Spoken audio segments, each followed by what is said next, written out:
Babysitter. They have an FBI babysitter with them, especially when they're about to die. Good evening. This is the week in ConspWrld. A Navy pilot watches a sphere close on his jet, and nobody says a word in the debrief.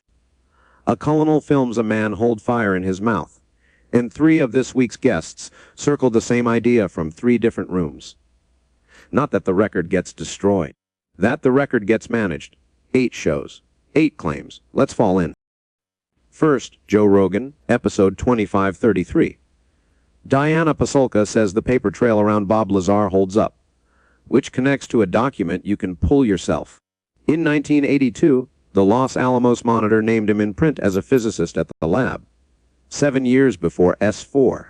Flights that take people out there, he had a total understanding of Los Alamos Labs. I mean, he went there. He knew the people that worked there. He knew how to get around the building. When George Knapp took him there, he knew everything about the facility, yet they claimed that he never worked there. And then they found him on the employee roster. So he did work there. Yeah, so they lied, and they tried to cover up. Why would they lie and say that he didn't work there? Yeah. Well, probably because he was involved in some shit that they wanted to keep secret. Yeah, that's right. There's a lot of weirdness to the Bob Lazar story. And then when you see some of the footage that was released, particularly after the New York Times story of 2017, the footage that's released mirrors the way he describes this craft operating. Yeah.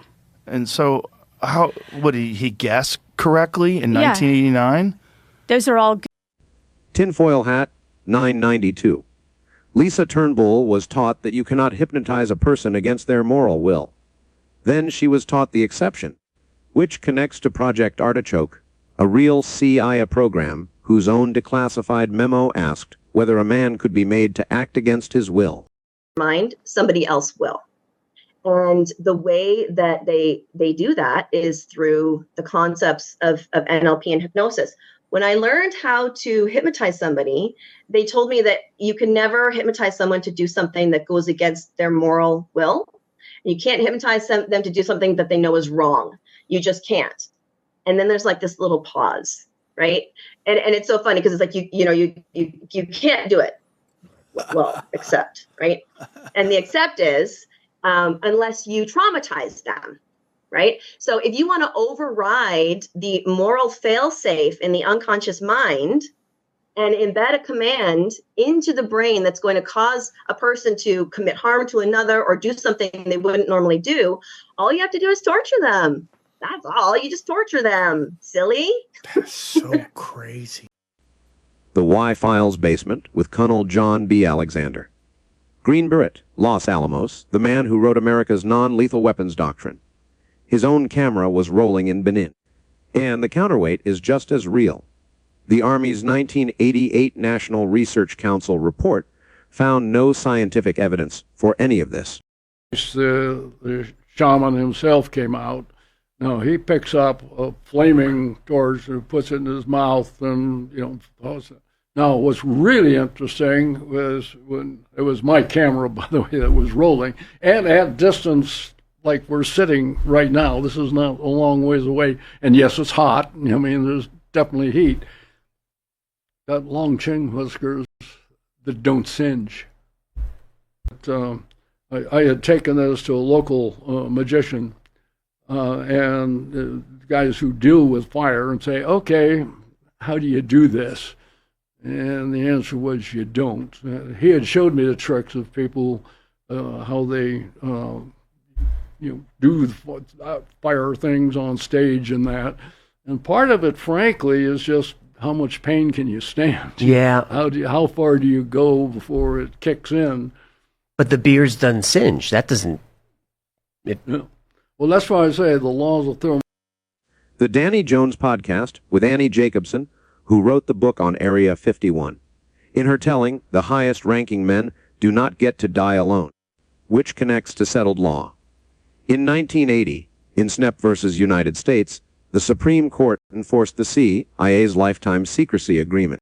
I also know that really high-ranking people in the CIA in particular, many of whom I've interviewed, when they are on their deathbed, they have an actual minder with them. Oh, really? I have run into these people and have experienced this. Like, Annie, you can't talk to Dr. Whelan anymore. That's So crazy. this idea that you can kill me if I get dementia, I'm not buying it for 4 seconds. I'm not even buying it for 1 second. No. But that's just me. I could be these wrong. people that have this stuff, they have a babysitter. They have an FBI babysitter with them, Absolutely. especially when they're about to die, to make sure they don't give any kind of deathbed confession. And it's not even necessarily deathbed confession. We all know what happens to us. Any of us who have had surgery and you're on some loopy opiate to, nullify the pain of the surgery you've just had. Mystery Boys, File 11, with the only self-declared homunculologist alive.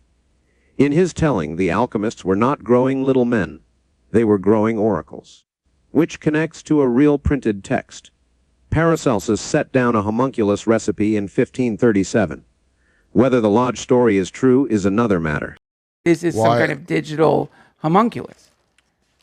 Yeah, 100%. And if you think about, how I mentioned earlier, I call the homunculus the utility knife of the occult, where they would, some of these homunculi would divinate, and they would tell prophecies, and they would tell the future. So part of, and in 1770, there was this one, not 1776, but 1775, Count Johann Ferdinand von Kufstein, he was a Freemason, allegedly had created 10 different homunculi. Wow. And he would put on these shows in these lodges, these Freemasonic lodges. Cool. And the homunculi would prophesize and tell the future. And allegedly they were able to tell some upcoming future events that ended up happening. And so there's stories like that over and over again, to where if you look at ChatGPT and everyone using it now, it is some sort of proto-homunculus, if you will, where it is divinating for you every single day. Camp Gagnon, with former Army intelligence officer Shawn Hazlett, on the day a psychic outperformed a spy satellite. Which connects to how it ended. In 1995, an independent review found the program never produced actionable intelligence, and the files went into the agency's public reading room. Remote viewing was one of those tools in the toolkit that can do that. Now, there are some times, before it was fully developed, in the late 70s, and this is something you can look up, but President Carter openly admitted that we found a Tupolev bomber in Africa. There was a female remote viewer who just got a map and located it within a mile on the vast continent of Africa. And they went there and we recovered it. And Can you Google that? Wow, that is a remarkable story. It's like basically they just said, hey, they gave coordinates or something. I think she just pointed at a map. I don't know exactly how it was done, but yeah. So while serving as president, scroll down, he publicly revealed that the CIA once used a psychic to successfully locate a downed government plane in Africa. So The Shawn Ryan Show, with former Navy F-18 pilot Kegan Gill, over the warning area off Virginia Beach, which connects to the airspace itself. That is the same range Lieutenant Ryan Graves flew before he testified about these objects to Congress in 2023. And I'm primarily flying formation with my flight lead as we're kind of setting up for these presentations. So I was constantly kind of looking back and flying the jet primarily, but occasionally glancing at this thing. And then I remembered it was like when I looked back up, that thing had moved much closer to my position and I could see it a little better. It was still that kind of grainy circle, spherical thing. But pretty quickly, the flight lead's like, we got to return to base. We're unable to complete this with the interlopers. So we had to cancel that day's flight, which is a pretty costly evolution to get 4 jets up in that sky to do this. So we rejoin, we go back, we land. And I remember in the debrief expecting that we're going to talk about this thing that had just happened. And nobody said anything. Nothing? Nothing. And so I knew okay, there's likely some sort of program that we're not briefed into yet, so we're not allowed to talk about this.